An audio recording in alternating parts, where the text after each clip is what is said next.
अस्सलाम वालेकुम नाजरीन, प्रोग्राम दूसरा रुख में खुशामदीद। मैं हूं आपका मेज़बान नादिर गुरामानी। नाजरीन, हाल ही में जो पाकिस्तान और अफ़गानिस्तान के दरमियान सूरत हाल थी, उसके बाद मुज़ाकरात के बाद अब सीज़ फायर का जो फ़ैसला सामने आया है, उस हवाले से ख्वाजा आसिफ साहब ने यह कहा है कि जब तक इस मुआहदे की खिलाफ वर्जी नहीं होती तब तक जो सीज़ फायर के हवाले से मुआहदा है वो मौजूद है। जो मुआहदा हुआ उस हवाले से भी उन्होंने तफसीलात से आगाह भी किया है। जो अहम नुकात हैं वो भी उन्होंने सामने रखे हैं। जो बार्डर खोलने के हवाले से ये गुफ्तगू और जो कुछ तासुरात जो हैं वो सामने आ रहे थे कि शायद जल्द इस पर भी कोई पेशरफ सामने आए, उस पर ताहाल पेशरफ जो है वो सामने नहीं आ सकी। अब खैबर पख्तूनख्वा के अंदर जो अमन अमान के हवाले से सूरत हाल है, और हाल ही में जो वज़ीर आला सोहेल आफरीदी साहब हैं उन्होंने भी कहा था कि वो मुआहदे के हवाले से या फिर ख़ास तौर पर जो खैबर पख्तूनख्वा के अंदर ऑपरेशन की सूरत हाल है उस हवाले से उन्होंने एक अपना नुक्ता सामने रखा था।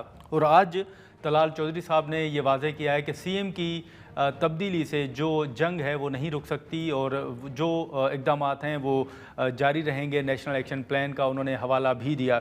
इसी के साथ साथ हाल ही में जो एक पार्लिमान के अंदर पीटीआई की जानिब से दो अहम फैसले किए गए थे वो अपोजिशन लीडर्स के हवाले से थे। कौमी असम्बली और सेनेट के अंदर आज महमूद खान अचकज़ई के हवाले से जो फ़ैसला सामने आ रहा है, उनको अपोजिशन लीडर नामज़द करने के हवाले से, वो भी आपके सामने है। अब जो एक और मुतालबा पीटीआई का था कि सोहेल आफरीदी साहब को इमरान खान साहब के साथ मिलने दिया जाए ताकि वो हिदायत लें और मामलात को आगे लेकर चलें। आज बैरिस्टर गौहर ने ये वाज़ेह किया है कि इमरान खान साहब से मुलाकात होने तक जो काबीना है वो 10 रुकनी काबीना तश्कील दी जाएगी और जब खान साहब के साथ मुलाकात हो जाएगी तो उसके बाद उसमें इजाफा हो सकता है। हम प्रोग्राम का आगाज़ करेंगे जो अफ़गानिस्तान और पाकिस्तान के दरमियान एक सीज़ फायर हुआ उस पर हम गुफ्तगू करेंगे। दुरानी साहब हमारे साथ मौजूद हैं, बहुत शुक्रिया। दुरानी साहब, सबसे पहले तो हाल ही में जो मुज़ाकरात हुए और सीज़ फायर के हवाले से जो एक फ़ैसला सामने आया, एक मुआहदा हुआ, आप किस तरह देख रहे हैं सर? आपको लगता है कि इस मुआहदे पर अफ़गानिस्तान की जानिब से मनोअन अमल दरामद जो है वो हो सकेगा या वो करेंगे अमल दरामद? देखिए, पहला मुस्बत कदम तो ये है कि एक एग्रीमेंट हो गया है सीज़फायर का और उसके बारे में मज़ीद बातचीत होगी। तो ये फिर अगला प्रोसेस है जिसकी तरफ जाया जाएगा।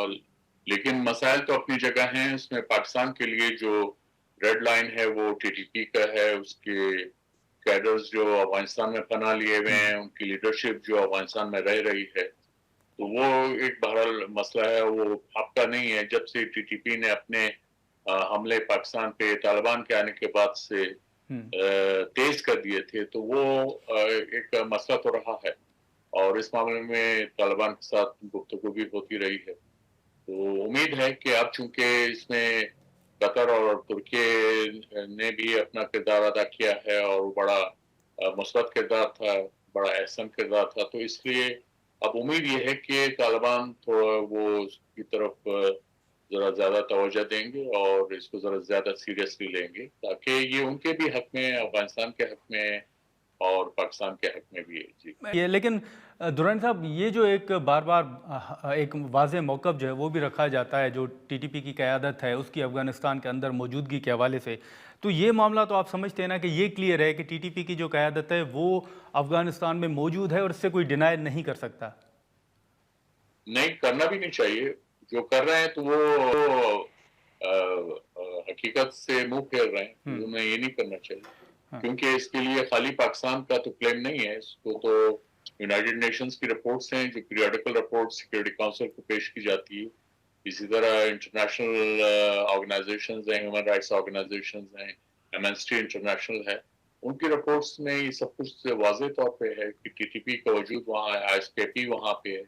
1 दर्जन से ज़्यादा दूसरी टेररिस्ट ऑर्गेनाइजेशंस हैं, इंक्लूडिंग अल-कायदा और Islamic movement of Uzbekistan, ETIM जो ज़िंजियांग प्रोविंस में प्रॉब्लम क्रिएट करती थी। तो ये तंजीमें भी मौजूद हैं, खाली टीटीपी, लेकिन टीटीपी उनमें सबसे बड़ा ग्रुप है। जी। दुरानी साहब, हाल ही में जो अफ़गान बाशिंदे हैं उनकी वापसी के हवाले से ये आपके सामने है कि जो डेडलाइन दी गई फिर उसमें इजाफा हुआ, अब उनको जो वापस भेजने के हवाले से एक प्रोसेस है उसमें तेज़ी हम देख रहे हैं। आप समझते हैं कि इस पर भी कोई तहफ़्फ़ुज़ात हैं या वहाँ से कोई बात हो रही है या इसका कोई रद्द-ए-अमल आप देख रहे हैं?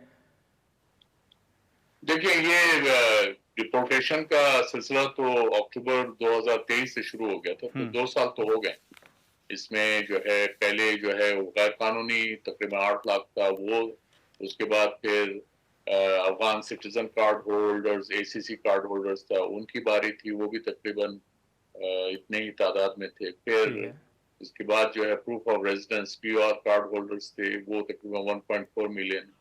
تو وہ ہونا تھا کیونکہ جو گورنمنٹ آف پاکستان نے پالیسی اڈاپٹ کی کہ جی اب چونکہ افغانستان میں امن ہے تو اس لیے جو مہاجر ہیں ان کو واپس جانا چاہیے. ٹھیک ہے. اور جو وجہ بنی تھی ان کی ہجرت کی پاکستان میں آنے کی وہ یہ تھی کہ وہاں بدامنی تھی افغانستان میں. لیکن اب تو یو این کی رپورٹ بھی کہتی ہیں، ویسٹ کی رپورٹس بھی ہیں کہ افغانستان میں امن ہے. تو اس لیے یہ بہت بڑا فل فیکٹر ہے یہ ہوا ہے. پھر خالی پاکستان سے ہی نہیں، ایران سے بھی تقریباً 2 ملین جو ہے افغان سے ان کو واپس بھیجا گیا. لیکن درانی صاحب ایک جو اہم نکتہ ہے وہ ہے خیبر پختونخوا میں امن امان کی جو صورتحال.